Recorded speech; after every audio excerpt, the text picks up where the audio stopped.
Colossenses capítulo 2, versículo 1 até o 5. Amém. Amém? Amém. Diz assim a palavra do Senhor: gostaria, pois, que soubesses quão grande luta venho mantendo por vós, pelos laodicenses e por quantos não me viram face a face, para que o coração deles seja confortado e vinculado juntamente em amor, e eles tenham toda a riqueza da forte convicção do entendimento para compreenderem plenamente o mistério de Deus Cristo, em quem todos os tesouros da sabedoria e do conhecimento estão ocultos. Assim digo, para que ninguém vos engane com raciocínios falazes, pois embora ausente quanto ao corpo, contudo em espírito, estou convosco, alegrando-me e verificando vossa boa obra e a firmeza da vossa fé em Cristo. Obrigado, Senhor, por essa manhã. Podemos te adorar também, termos um pouco de mutualidade no compartilhar. Senhor, nosso coração é grato nessa manhã. Como te adoramos, queremos ainda continuar bendizendo o teu nome por meio da tua palavra.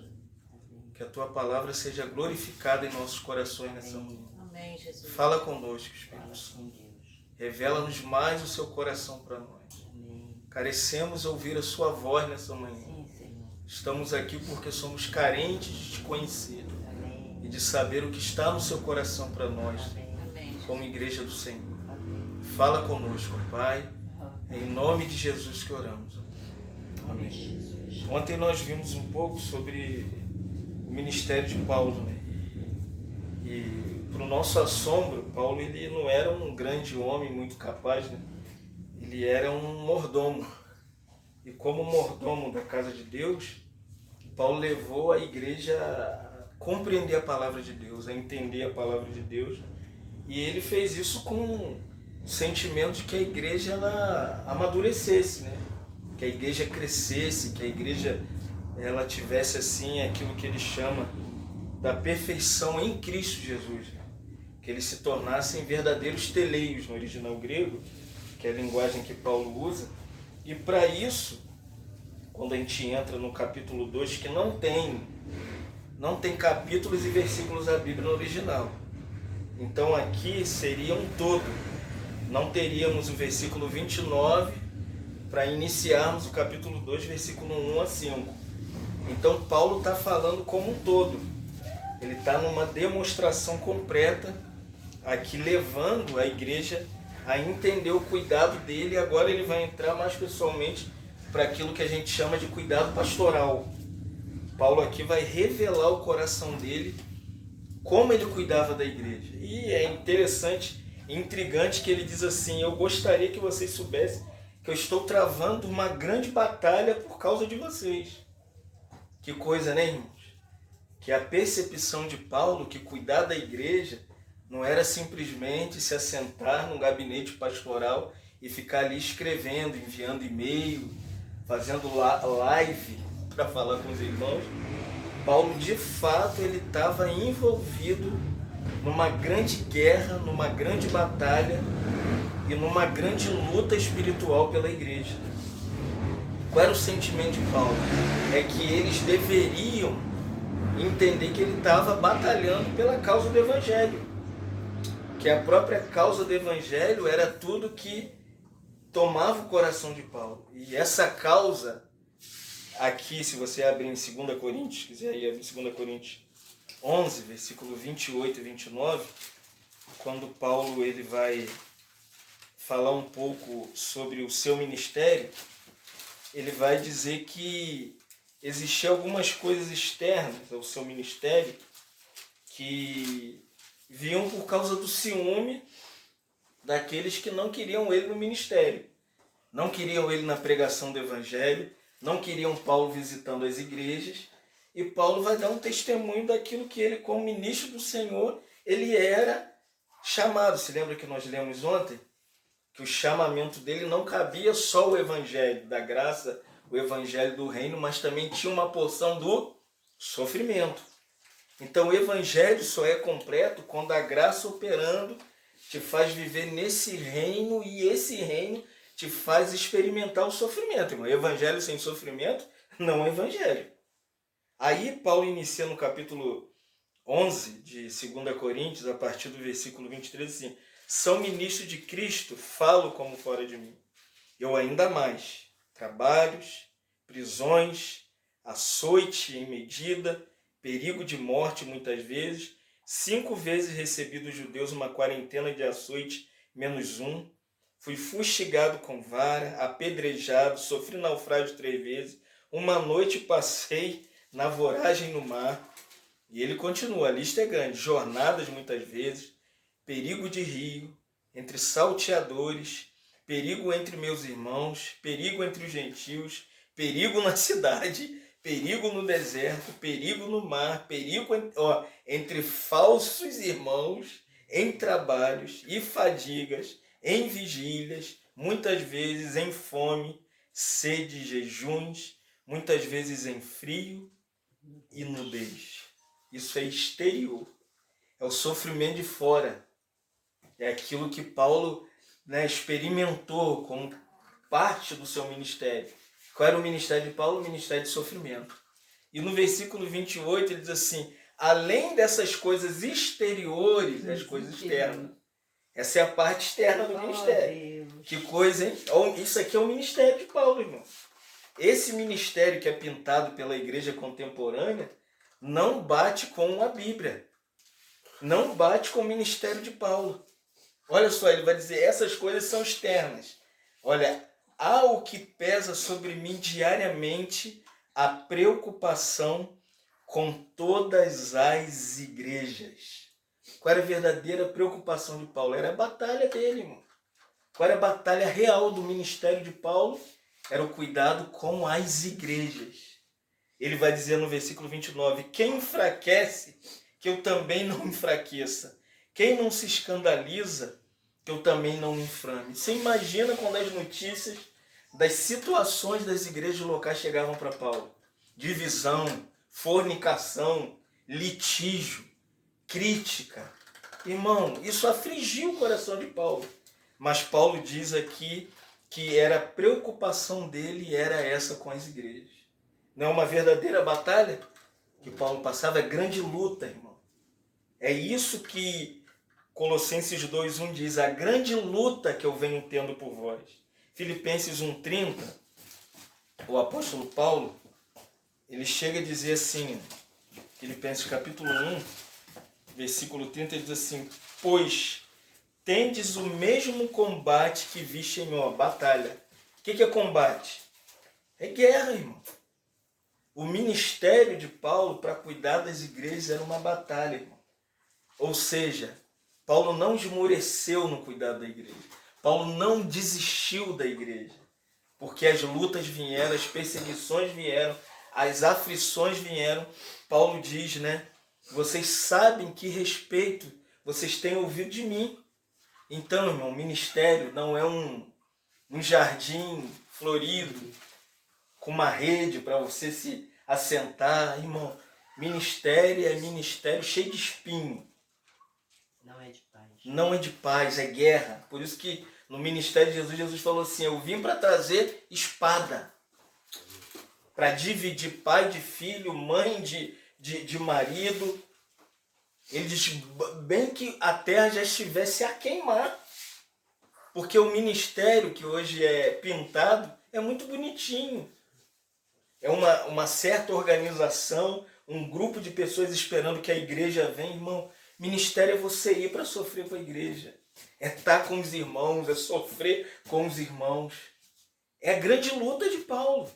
Então, primeira coisa que o ministério pastoral a gente precisa entender é que a gente está sofrendo pela causa do Senhor. Não é a nossa causa, não é a nossa busca, o que a gente pensa, o que a gente acha, como a gente quer. E Colossenses 2, Paulo diz assim, eu venho mantendo uma luta, não só pelos colossenses, ele diz assim, mas pelos laodicenses. Essa igreja aqui, a igreja de Laodiceia, vai em Colossenses 4, versículo 12 a 16, o apóstolo Paulo tinha muita estima não só pela igreja de Colossos, como eu não tenho só estima por vocês em Miguel Pereira, também tenho por São Gonçalo, né? Tenho também por Levi Gasparian, por Angra dos Reis. E o coração de Paulo deve ser o nosso.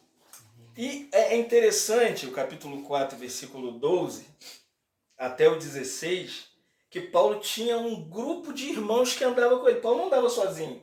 O ministério de Paulo não era solo, entendeu? Ele não era um irmão, vou fazer a obra de Deus. Se lembra que nós vimos ontem? Nem ele se colocou na obra, ele era perseguidor da igreja, ele matava crente. Deus o chamou, a igreja não ordenou Paulo para o ministério. Ninguém enviou Paulo para o ministério. Um caminho de Damasco é o chamado dele, o ministério dele, a comissão que ele recebeu do Senhor. E quando chega aqui, versículo 12 do capítulo 4 de Colossenses, assim, saudai-vos Epáfras.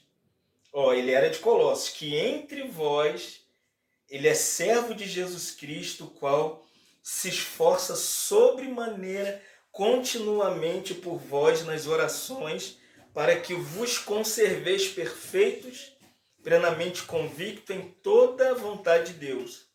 E dele, de Epáfras, dou testemunho de que muito se preocupa com vocês e pelos de Laodiceia e pelos de Hierápolis. Duas igrejas. Então vamos dizer aqui, Paulo, irmão, ele está escrevendo não só para Colossos, ele está escrevendo para Laodiceia e está também escrevendo para a igreja em Hierápolis. Ele diz, saudai-vos Lucas, o médico amado, e também Demas, saudai os irmãos de Laodiceia. Aonde que a igreja em Laodiceia reunia? Você sabe onde era? Na casa de Ninfa. Que lindo, né, irmão? Abre sua casa, vem. Aonde a igreja estava reunida em Laodiceia, e a igreja que a igreja aqui não reunia, morava. Quando o irmão chegava lá, na casa de Ninfa, tinha comida, cama, chuveiro quente. A igreja não é para ser acolhida somente. Esse negócio de igreja, chegamos e vamos embora, irmão. É muito triste daqui a pouco ter que sair correndo. Aqui, a igreja que ali estava na casa de Ninfa não só se reunia, ela se hospedava. Existe uma diferença de hospedar-se e reunir. Reunir é uma coisa. Nós estamos hospedados aqui em Miguel Pereira, amém? Irmão, a bênção da vida da igreja é que a gente pode se hospedar na casa dos irmãos. Por isso que a coisa mais triste é quando perde esse caminho, né? De que a vida da igreja só é reunião, e reunião, e reunião. Não, irmão, a nossa verdadeira habitação como igreja é quando a gente hospeda com os irmãos. Amém. Nós não começamos a reunião agora. Nós estamos reunindo desde ontem. Amém. E aqui Paulo, ele está preocupado com Laodiceia, com Hierápolis. Por quê? Esse é o chamado de Paulo, irmão. O ministério de Paulo é para cuidar das igrejas. E ele tinha um companheiro chamado quem? Epáfras. E Epáfras, como que ele cuidava da igreja? Aqui não sei se você percebe. Com orações. No versículo 12 ele diz assim, continuamente ele faz orações por vocês. Ore, amém, irmãos? Amém. Ore por Levi Gasparian, que é a igreja mais próxima de vocês, a situação da irmã Maria. Ore pela situação dos irmãos ali. E se o Senhor permitir, que a gente até retorne para rever os irmãos. Porque a vontade de Deus, não sei se você percebeu o que eu estou falando aqui, irmão. Paulo não está só preocupado com a igreja local de Colossos. Paulo também está escrevendo e falando assim, olha, Laodicenses, o meu coração também está com vocês. Irmão, eu estou aqui, mas também estou em São Gonçalo. Eu também estou em Angra, eu estou em Unamá, eu estou na Vila do Sol, eu estou em Maricá. Que o nosso coração não se prenda simplesmente à igreja local que nós reunimos. Que as nossas orações sejam pelas igrejas, amém? Que a gente inclua quantos irmãos estão passando por dificuldade, como vocês também estão. Quantas situações de enfermidade, problema de saúde, problema familiar, problema com filho, problema de desemprego, irmão. É a hora da gente, como Paulo, se levantar e se preocupar com a igreja. Ele diz assim, porque a muitos eu não pude ver face a face. Colossenses 2:1. Há muitos que eu não pude ver olhando no rosto de vocês. Você imagina, irmão, que o ministério de Paulo não estava baseado em ajuntamento uma vez por mês. Tá aqui, irmão. Paulo está falando, o meu anseio é que eu queria ver vocês olho no olho. Amém. Esse negócio de ajuntamento que ninguém conhece ninguém, ninguém vê ninguém, ninguém visita ninguém, irmãos. O ministério, Paulo está dizendo, é por quantos eu quero ver olhando olho no olho. Ministério pastoral, irmão, é quando você vai na casa da pessoa, come a comida da pessoa, toma até o citronela com ela, quando erra até no chá, vocês erram junto, irmão. Tem que estar com a igreja. Amém. Temos que estar com os irmãos. Então Paulo não só se preocupava com Colossos, mas também com Laodiceia e Hierápolis e todos que não puderam ver o meu rosto, ou face a face, né? Versículo 2, ele diz assim, para que o coração, irmão, preocupação de Paulo em cuidar das igrejas era porque o coração da igreja estava em jogo. Abre em Efésios 1:18, você vai ver que o sentimento de Paulo era o evangelho para o coração. Não é evangelho para a cabeça, amém? Amém. Evangelho para o entendimento, só as verdades. Era coração, irmãos. Paulo cuidava da igreja porque o propósito do ministério pastoral de Paulo era atingir o coração dos irmãos. Não tem nenhum valor vir aqui e ficar falando um monte de verdade para vocês. Se o Efésios 1:18 não se aplicar na vida de vocês. Olha o 18, diz assim, iluminados, vamos ler? Iluminados os olhos do vosso coração para saberdes qual é a esperança do seu chamamento, qual é a riqueza da glória da sua herança nos santos. Qual é a base do ministério de Paulo? É iluminar o coração dos irmãos. Para Colossos ele fala assim, olha, eu quero que o coração de vocês seja confortado e vinculado. Para Efésios ele fala, ó, o coração tem que ter luz. Tem que ter luz no coração. 3:17, Efésios capítulo 3, versículo 17, o apóstolo Paulo, ele não parava, irmão, em simplesmente ficar ensinando a igreja um monte de verdade. Para Paulo não tinha razão se o evangelho não fosse para o coração. Acharam aí? 3:17? Amém. Vamos ler? E assim habite Cristo. Aonde? Vosso Coração, irmãos. Amém? Pela fé. Estando vós o quê? Alicerçados em amor. É o coração, irmãos.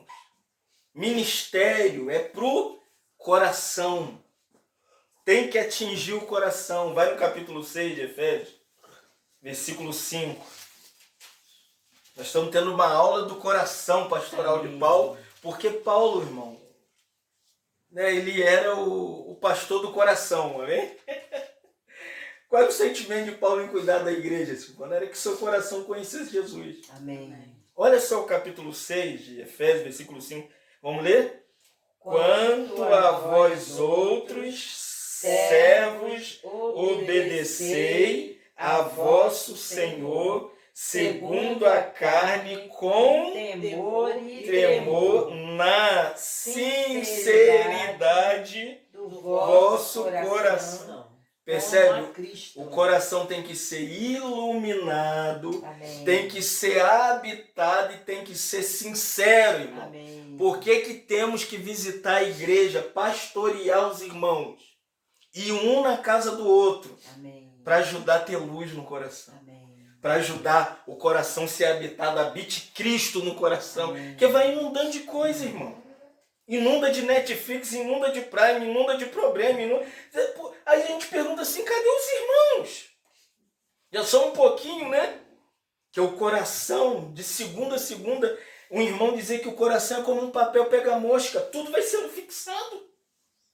As batalhas e as guerras diárias vai fixando o problema no coração. Então, irmão, que nessa manhã o nosso coração esteja aberto para receber a luz do Senhor. Para que Cristo habite nele, para que ele seja um coração sincero. Se lembra que o provérbio diz que do coração procede as fontes da vida. Um coração bloqueado não flui a vida dele. A vida de Cristo, a iluminação de Cristo, a habitação de Cristo, a sinceridade de Cristo, não passa ali. Porque Paulo não está falando aqui do coração que está batendo no seu peito, amém? Não é isso que está botando tu que não, irmão. Esse coração de Colossenses 2:2 é o coração espiritual ou psicológico. Que coração é esse? No grego é cardia. É o coração espiritual. É o coração do seu espírito. E o que acontece muitas das vezes? As coisas não acontecem no cuidado da igreja, porque o coração, olha só, ele continua, dele seja confortado e vinculado juntamente em amor. Aonde o amor opera? Fala para mim. Fala, irmão. No coração. O irmão esfriou. Sem iluminação, sem habitação, sem sinceridade, não tem amor no coração. Tem forma da igreja, a maneira de reunir, o padrão da comunhão, mas não tem um amor por aquilo que deveria ser real na comunhão. O que deveria ser real na comunhão. Olha só, Colossenses 3, versículo de número 14. Vamos ler? Colossenses 3:14. Amém. O que estreita o coração? O que coloca o coração no centro da comunhão, da vida da igreja e a vida cristã? Vamos ler Colossenses 3:14, vamos lá? Acima de tudo isto, porém, esteja o amor, que é o vínculo. O que vincula a igreja, o que une. Paulo está tentando dizer para a gente isso aqui. O que vai unir vocês é o que passa pelo coração. E o que passa pelo coração é o amor. Amém. Quer ver acabar o casamento? É quando o coração fica um coração nublado. O sol vai sumindo, as nuvens vai chegando, porque as batidas do coração refletem o amor que a gente tem pelo Senhor, irmão. Brinda, né? Você fica brindado. O coração vai ficando brindado. Então Paulo nos chama a termos o coração amoroso pelos irmãos, porque esse é o vínculo da perfeição. Quer que os irmãos sejam perfeitos? Ame ele. Amém. Se abra para ser amado. O que a gente faz? Ficar sempre na defensiva, irmão. No cuidado a gente tem que se abrir, amém? Amém. Ter coração para ser amado, para se amar. E porque o que resta para a gente, irmãos? A gente não quer saber só de reunião. Vamos reunir. Irmão, se amem, amém? Amém. Ontem nós fomos ouvidos aqui, para pessoas que chegaram aqui, não foi pela nossa pregação não, irmãos. Foi pelo nosso coração transbordando de alegria, cheio de amor. Chegaram aqui e confessaram. Nós ouvimos um gozo de alegria.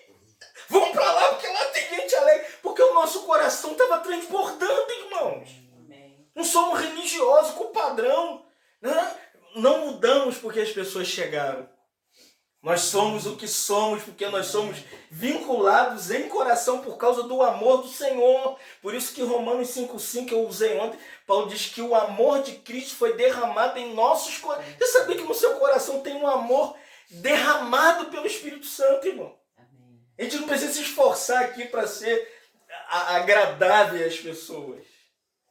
As pessoas sabem que a gente se ama, amém? Amém. Então que a gente permaneça em amor. Que o amor aumente, que o amor cresça. E Paulo continua em Colossenses 2:2, ele diz assim: e eles tenham toda a riqueza da forte convicção do entendimento para compreenderem plenamente o mistério. Aleluia. Ontem eles vieram ver o que estava acontecendo, era o mistério.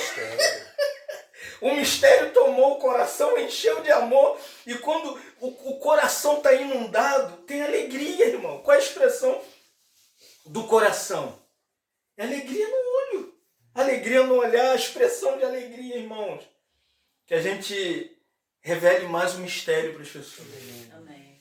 As pessoas se aproximem de nós para conhecer o mistério de Deus, que é Cristo. Vai em Efésios 4, versículo 4 a 6. O apóstolo Paulo, ele tinha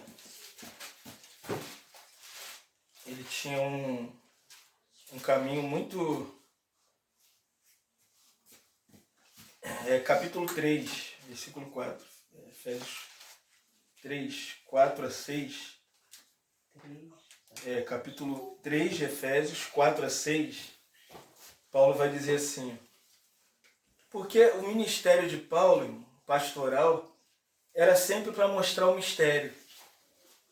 Paulo não estava interessado em ficar falando palavra bonita, teológica. Paulo tinha esse coração pastoral aqui, versículo 4, 5 e 6 de Efésios 3, ele diz assim: pelo que, quando ledes, podeis compreender, olha isso aqui, irmãos, o meu discernimento do mistério de quê? Cristo. Paulo discerniu o mistério. Deixa eu te perguntar, você já discerniu o mistério? Qual é o mistério? Cristo. Olha o 4, olha o 5. O qual, vamos ler? O qual em outras gerações não foi dado a conhecer aos filhos dos homens, como agora foi revelado aos seus santos apóstolos e profetas no Espírito 6, a saber que os gentios são co-herdeiros, membros do mesmo corpo e co-participantes da promessa Cristo Jesus por meio do Evangelho. O que é o mistério? É Cristo que nasceu, morreu na cruz, tinha a separação de dois povos, judeus e gentios. Quando Cristo morreu na cruz, acabou a separação, irmão. Agora todo mundo, quem não é do nosso meio, quem não pensa igual, quem diz que é, quem diz que não é, todo mundo pode ser aceito na nossa comunhão, pode vir rir com a gente, amém, pode vir tomar o nosso café, amém, pode vir comer a nossa sopinha, pode vir comer cachorro-quente, irmãos. O mistério foi revelado aqui, Paulo diz, né, no versículo 5, foi revelado o mistério. Acabou o mistério. Acabou o mistério, irmão. O que é o mistério? Acabou.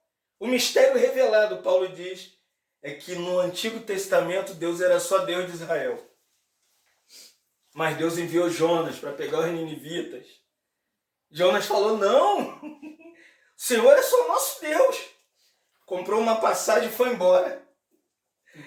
Foi embora porque ele não queria pregar esse mistério para as nações, irmão. Desde o Antigo Testamento. Deus queria todos os povos, amém? Diz que Apocalipse diz que vai ter pessoas de todos os povos, todas as tribos, todas as nações, irmãos. Porque o Evangelho não é para esse grupo, amém? Não é um grupo seleto, um grupo pequeno. Evangelho é mistério revelado para todos os homens, em todos os lugares. Todo mundo pode encontrar Jesus em você, amém? Você lembra que nós lemos ontem, Colossenses 1? Cristo em nós, é Cristo em nós. É a revelação de Jesus Cristo. Quanto mais, não é pelo que você fala, é o que Cristo revela na sua vida. Né? Gálatas 2,19, Paulo diz assim, estou crucificado com Cristo. E a vida que agora eu vivo pela fé do Filho de Deus, porque não sou eu quem vive, mas Cristo vive em mim. O que é o mistério revelado? É Cristo sendo revelado mais na sua palavra, no seu modo, no seu testemunho, na sua risada, na sua alegria. E hoje separa, né? Não, aqui eu sou crente, aqui eu sou do mundo. Não. Não tem negócio de secular na igreja, né, irmão? Todo lugar é sagrado quando Cristo mora em nós, irmão. No banco é sagrado. O ônibus é sagrado. A moto é sagrada. O carro é sagrado, irmão. A pizzaria é sagrada. Quem inventou isso foi o catolicismo. Por isso que tem mosteiro para monte. Para separar ele do mundo. Não, irmão. O mistério tem que ser revelado para todos os homens. Colossenses 3:3, 2:3. Paulo vai elevar um pouquinho o padrão. Ele fala do coração, do amor, do mistério revelado. Quando chega no versículo 3, Paulo vai chamar esse Cristo de quê? Não sei se você percebeu, de que, qual é o nome de Cristo aí? Tesouro. Hã? Belo, né? Tesouro. Da sabedoria. Olha o que ele vai dizer. Em quem é o tesouro? Todos os tesouros. Vamos ficar só no tesouro. Não sei se você já encontrou alguma coisa de muito valor. Já encontrou? Uma coisa de muito valor? Lembra aquele homem na Bíblia que vendeu tudo que tinha e comprou uma pérola de muito valor? Quem é essa grande pérola, esse grande tesouro? É Cristo. Vê só em Colossenses capítulo 2, versículo de número 8. Está aí mesmo capítulo. Amém. A 10. Paulo diz assim, cuidado. Que cuidado? Podem roubar o tesouro do seu coração. O amor pelo tesouro. A paixão por essa pessoa. Paulo diz então, tomem cuidado. Olha só, ninguém vos venha enredar com amor ao conhecimento, cheio de sutileza. Olha isso aqui, com as tradições dos homens, até tradições de homens tiram o desejo pelo tesouro, irmão. Ah, faz isso, tem que usar isso, tem que se comportar assim. Não, irmão. Nós não precisamos de filosofia, nem de vã sutileza, nem de tradições do mundo, muito menos de rudimentos do mundo que não nos conforma a Cristo. Porque deixa eu te perguntar, o que você busca aqui nessa manhã? O que você está buscando? Uma boa mensagem? Não, irmão. A gente toma aqui por causa do tesouro, irmão. Você lembra que Paulo diz? Temos esse tesouro em vasos de barro. Temos esse tesouro em vasos. Esse vasinho aqui, irmão, é só barro. Esse vasinho aqui, isso aqui é barro. Você lembra que o Senhor falou? Vai voltar o pó. Isso aqui vira lama, irmão. Mas você sabe o que entrou em você? O tesouro. Paulo diz, temos esse tesouro em vasos de barro para que a excelência do poder seja de Deus e não nosso. Amém. Não é sua, não é seu, é Ele. Amém. Aí, mas, Fábio, o que é o tesouro? É Ele. Olha o versículo 9 e 10, diz assim, vamos ler? Porquanto nele, no tesouro, o que tem nesse cofre cheio de riqueza? Ó, nele habita o que, irmão? Corporalmente. Lê, gente. Vai, gente. Aleluia. O tesouro é plenamente Deus. Amém. Sabe o que é o tesouro do versículo 3? É Deus. Amém. Caramba, isso aqui é lindo. O nosso tesouro não é nossas posses, nossa casa, nossos filhos, nossos cônjuges, nosso trabalho, nosso tesouro é Cristo, que é Deus. É Deus. Aí Paulo vai ler o 10, vamos lá todo mundo junto. Também em Cristo no tesouro estais aperfeiçoados. Quem é perfeito? Você. Você leu? Você entendeu o que você leu? Sim. No tesouro, sabe o que você é? Perfeito. Mas quando você olha para você, você fala assim, cheio de erro. Mentira do diabo. Ah, eu sou pecador. Mentira do diabo. Ah, eu faço isso. Ah, eu faço aquilo, eu perco a calma. Mentira do diabo. Posicionalmente, no tesouro em Cristo, você é aperfeiçoado. Amém. Você é santo posicionalmente e para sempre, irmãos. O diabo nunca pode te tirar da posição que Deus em Cristo nos colocou no tesouro. O tesouro não habita em você, não é isso que Paulo fala aos Coríntios? Temos esse tesouro aonde? No vaso de barro, morando em nós, no templo do Espírito Santo. E Paulo diz, nele somos aperfeiçoados. Ponto. Vai lá. Ele Quem é? é a cabeça de todo principado e potestade. Ele está governando anjos bons E anjos maus. e anjos maus. Vamos fazer jus. Calvino disse que o diabo é o diabo de Deus que está em correntes eternas. Amém. Você acredita nisso, gente? Eu creio. Que ele está manipulando Satanás, principados e potestades, hortes espirituais da maldade. Por isso que a nossa reunião não tem ênfase para demônio.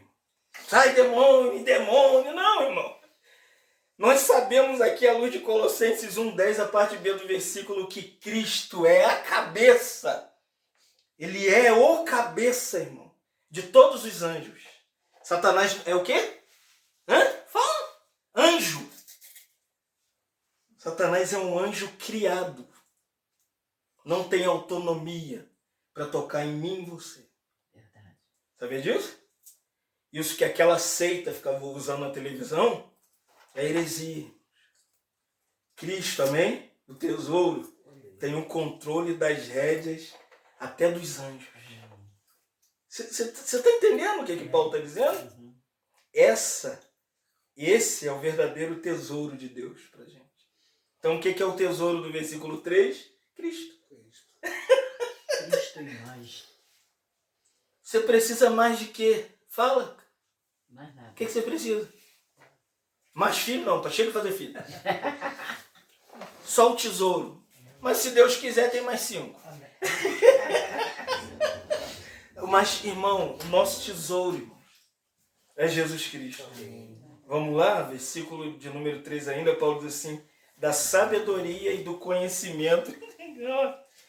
Aonde isso tudo estava escondido? Em Cristo. Mas está revelado, versículo 4.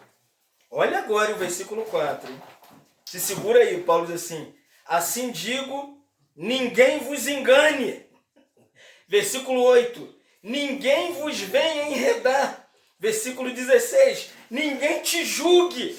Versículo 18, ninguém se torne árbitro contra você. Ninguém, irmão. Ninguém tem autoridade para te tirar do tesouro. Ninguém pode falar, Silvio, mas você faz isso. Você fala, ninguém. Mas você fez aquilo, Silvio. Ninguém vai me tirar de Cristo. Aleluia. Está aqui. O versículo 4, Paulo diz, ninguém engane, irmão. Quantos irmãos estão enganados? Olha o versículo 8, Paulo diz, ninguém vos vem enredar. Tem pessoas que criaram um laço. E a pessoa está presa ali. Olha o versículo de número 16. Paulo diz, ninguém tem autoridade para te julgar. Olha o versículo de número 18 do capítulo 2. Paulo diz, ninguém se faça árbitro contra você. Ninguém pode ficar dizendo e julgando que você tem que fazer o que você não tem que fazer. O versículo 4, Paulo diz assim, ninguém engane vocês com falatórios mentais. O cara fica projetando, o que eu vou lá falar pro Silvinho? Eu acho que o Silvinho está precisando disso. Não, irmão, a gente não precisa de raciocínio falazes. A gente precisa de Cristo, amém? Amém. O irmão falou assim, por que você não chega e não fica falando de Cristo o tempo inteiro? Eu falei, a gente não precisa de ficar razoando com ninguém, irmão. A gente tá aqui para tomar café, bater papo, falar quem ganhou o futebol. Irmão, está cheio de raciocínios, né? Paulo diz aqui, raciocínio falazes. Fica falando o tempo inteiro e tentando argumentar. Que coisa chata, né, irmão? Parece que o lado humano dos crentes foi tirado. Parece que crente não vê novela, crente não vê futebol, crente não vai no teatro, crente não passeia com a família, Pode ir na praia? crente não pode ir na praia. Tem raciocínio falando isso para tudo. quando os crentes estão no mistério, que é o tesouro, que é pleno, que habita neles, então, ninguém, amém? Amém, irmão? Amém. Ninguém. Amém. Quando chegar para você, você fala assim, ó, ninguém. Não vem me contestar, não. Eu estou com o tesouro. O tesouro mora em mim, o tesouro habita em mim. Versículo 5 para terminar. Pois embora ausente quanto ao corpo, contudo em espírito. Paulo não estava lá. Né? Então Paulo falou, eu não estou aí, mas o meu espírito, isso aqui é estranho, né? O espírito fala daquele ambiente em que às vezes eu fiquei 2 meses sem ver vocês. Mas o meu espírito estava aqui. Amém. O meu coração, Paulo quer dizer, o meu sentimento é que eu tenho dobrado os joelhos e tenho falado, Senhor, guarda a igreja de Colossos, Senhor. Como eu queria vê-los. Senhor, usa Epáfras. Epáfras estava lá cuidando dos irmãos. E Paulo devia de falar, Senhor, faz com que Epáfras também vá lá em Laodiceia. Que complicação, você já viu a igreja de Laodiceia, que ela virou? Era brava aquela igreja. Ela era orgulhosa, se lembra? É a última igreja das 7 do livro de Apocalipse. Imagina Epáfras falando, ai meu Deus, tem que ir em Laodiceia hoje. Os irmãos sabiam tudo, conheciam tudo. Estava na obra há muito tempo, irmãos. Mas o espírito de Paulo era esse espírito de oração, um espírito quebrantado. Aí Paulo continua, estou convosco. Como? Igual a gente ontem. Alegrando-me. Amém? E verificando, para terminar, a vossa boa obra e firmeza da vossa fé em Cristo Jesus. Paulo termina dizendo assim, ele usa um termo militar aqui, ordem. A expressão tem um sentido de andar enfileirado. Andar com cadência, né? Já viu uma pessoa que vai ser arregimentada para entrar nas Forças Armadas? Ela, antes das Forças Armadas, ela é uma pessoa que faz o que quer, acorda a hora que quer, tem uma vida displicente. Mas assim que ela entra nas Forças Armadas, ela tem horário para acordar. Ela tem que chegar no batalhão na hora. Ela tem que estar com o uniforme, né, ali bem vestido, impecável. Vai em Tito, dá um pulinho em Tito, capítulo 1, versículo 5. Porque as pessoas acham que a vida da igreja é uma bagunça. Não tem ordem, não tem boa ordem. Acha que aqui vale tudo, né? Mas olha o que Tito vai dizer, capítulo 1, versículo 5. Vamos ler? Por essa causa te deixei em Creta, para que pusestes em ordem as coisas restantes, bem como em cada cidade constituístes presbíteros conforme prescrevi. A ênfase aqui é a ordem. Nós não somos desordenados, amém? Nós cremos na pessoa do Espírito Santo que está guiando a igreja. Mas a vida cristã não é uma desordem. Tanto que na criação, se você for ver, diz lá, né, no princípio criou Deus os céus e a terra, porém, tornou-se sem forma e vazia. Mas o Espírito pairava por sobre a face das águas. Chegou um momento em que havia uma desordem no universo por causa da queda de Satanás. Tudo fora de órbita, tudo sem ordem, tudo desordenado. Porque essa é a característica do diabo. Sabe o que o diabo quer fazer aqui, Miguel Pereira? Quer tirar a boa ordem de vocês. Quando tira a boa ordem, vocês não sabem para onde vai, vocês não sabem o que tem que fazer, acha que tem que viver só de reunião em reunião em reunião. Desordenado. Fica desordenado, sem saber para onde vai. É isso que Satanás faz. O que ele fez na primeira criação? Transformou o universo perfeito que Deus havia criado, tudo em ordem. Trouxe uma desordem, trouxe as coisas, ficou sem forma. O que é desordem? As coisas perdem a forma. E fica vazio. Mas a ação do Espírito é o quê? Trazer ordem e forma, amém? O Espírito quer isso, irmão. O Espírito não é desordenado. Um irmão uma vez falou assim para mim, não, a vida da igreja a gente faz o que quer. Eu falei assim, não, na sua casa, nem na sua casa você faz o que quer, porque você tem uma mulher. E se você for solteiro, você tem uma mãe. E se for solteiro e sair de casa, ainda tem uma mãe que ainda vai atrás de você, irmão. Em toda a área social tem que ter ordem. Vocês quando vão fazer um móvel na casa do cliente, vocês fazem de qualquer jeito? Tem ordem. A gente que tem filho, para criação de filho não tem ordem? Horário para botar para a escola, chegar da escola. Aí quando chega aqui na vida da igreja, os irmãos falam assim, não, irmão, nós somos livres. Livre nada, irmão. Nós somos livres para não estarmos debaixo de religiosidade. Mas com tesouro, na presença do Senhor, irmãos, a nossa vida é guiada pela pessoa mais ordeira do universo. Espírito Santo, irmão. Mais organizado do universo. Já viu um espírito desorganizado? Já viu o Espírito Santo? Não tem como. Então, Paulo aqui está nos chamando. Vamos lá em 1 Coríntios 14, 26. Queria te mostrar uma coisa aqui. Porque nós começamos essa reunião no espírito de 1 Coríntios 14, 26. Eu falei assim, ai, tomara que fique mais aqui. Porque é esse livro, irmão. Quer ver uma igreja ordenada, na boa ordem? É uma igreja dentro de 1 Coríntios 14, 26. Vamos ler? Amém. Aqui está falando da ordem. Você sabia que reunião tem ordem?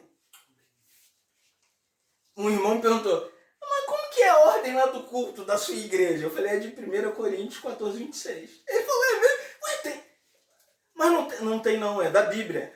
Vamos ler? Diz assim, que fazer, pois, irmãos, quando o quê? Quando vocês vão reunir publicamente. Vamos lá. Primeiro, um tem salmo, outro doutrina, este traz revelação, aquele outra língua e ainda outro interpretação. Seja tudo feito para edificação. Lê o versículo 40 agora. O mesmo contexto. Qual é o contexto? O versículo 26. O 40, Paulo está explicando. O que tem que ter na igreja? Vamos ler? Tudo, porém, seja feito com decência e ordem. Aonde? Na reunião. Você viu a decência e a ordem? Ele puxou o salmo. Ela puxou o cântico, a outra puxou o cântico. E tudo na mesma marcha. E tudo na mesma marcha.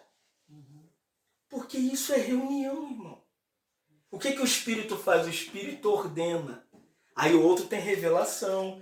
Paulo diz, outros têm a interpretação da palavra. Irmãos, que o Senhor continue trazendo essa boa ordem entre os irmãos. Amém. Eu acho que o que mais a gente precisa para sermos igreja é esse versículo 26. Quando vos reunir, dê liberdade àquele que pode ordenar tudo. Amém. Quando se reúne, um tem salmo. Amém. Dê liberdade, amém? Tem irmãos que têm um cântico diante do Senhor. Amém. Outros têm revelação da palavra. Ele vai abrir a Bíblia. Então não questione aquele irmão que tem uma direção espiritual para guiar a igreja, irmão. O ministério na igreja local tem irmãos com a revelação da palavra. Não é a revelação que ele ficou dentro do quarto, ele comprou um comentário bíblico, ele vai ler, ele é um mestre. Aonde vem a revelação? Você acha que eu fiquei dentro do quarto lá em Itaboraí? Fala comigo, fala... Irmão, semana inteira um monte de livro, joelho no chão. E hora, joelho no chão, o Espírito fala... Não faz isso, não faz aquilo, para de ler isso, irmão. A revelação não vem do nada, irmão. A palavra revelação é apocalipse. No grego significa tirar o véu. Já percebeu que tem irmãos que falam, você fala, cara, eu não via isso. O Senhor está falando comigo, é pessoal. A revelação também vem pra gente. Você fala, caramba, peguei aqui. O Senhor falou aqui para mim. Então, quando vos reunis, cada um tem uma porção, amém? Amém. Respeite a boa ordem da reunião. Amém. Se coloca no seu lugar. Aquilo que o Senhor te chamou, você faça. Se é para evangelizar, prega. Se chamou para trazer a revelação da palavra, ensina. Se tem um cântico espiritual, canta. Se tem a interpretação da palavra, ajuda os irmãos, irmão. Mas Paulo termina o versículo 26 dizendo assim, façais, olha isso aqui, tudo para o quê? A edificação. A boa ordem é para a gente ser edificado. O que é que Deus enviou o Espírito na criação? Para começar a recriação. Tinha que ter um edifício, uma edificação.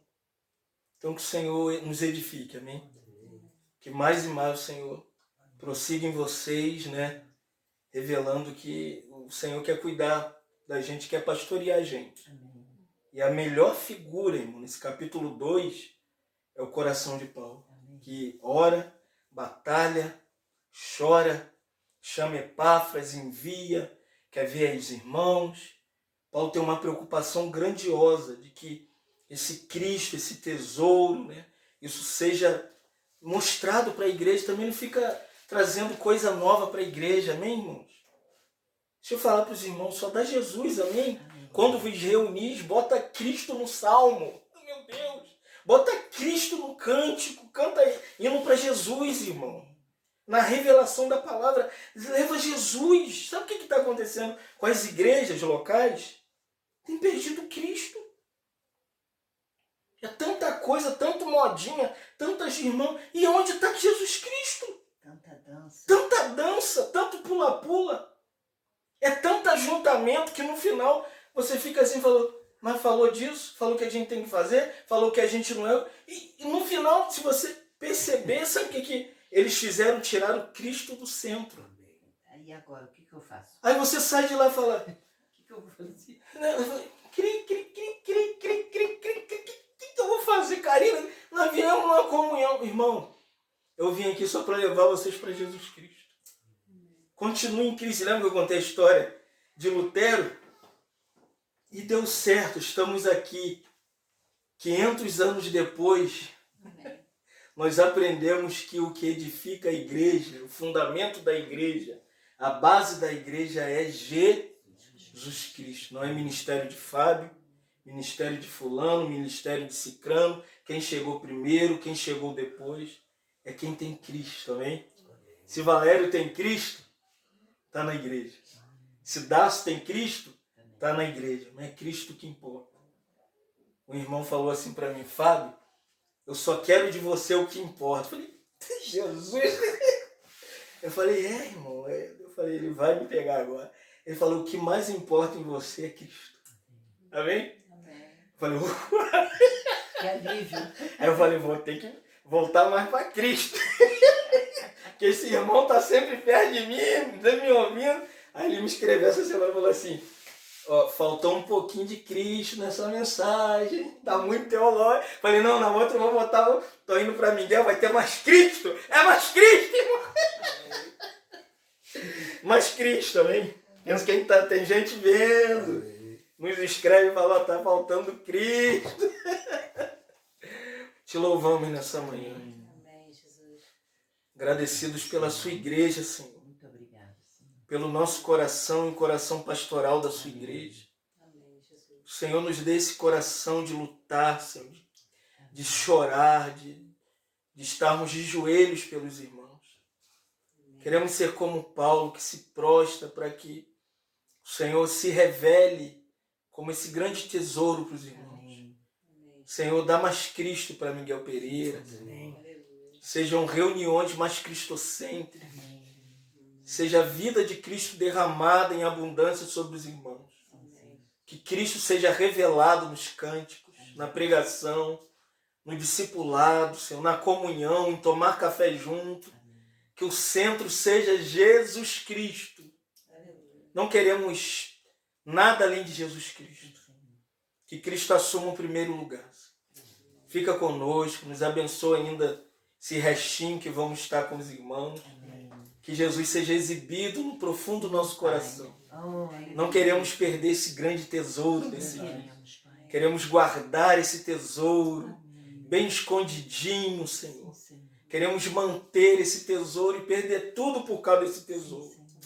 Perder a nossa própria vida, como Paulo falou aos Efésios, não tenho a vida por muito preciosa, contando que eu cumpra o ministério e a carreira que recebi do Senhor. Possamos ser como Paulo, como aprendemos hoje. Que mantenhamos a vida desse tesouro. Que transbordemos desse tesouro nessa cidade. Em nome de Jesus, ó Pai, que oramos. Amém.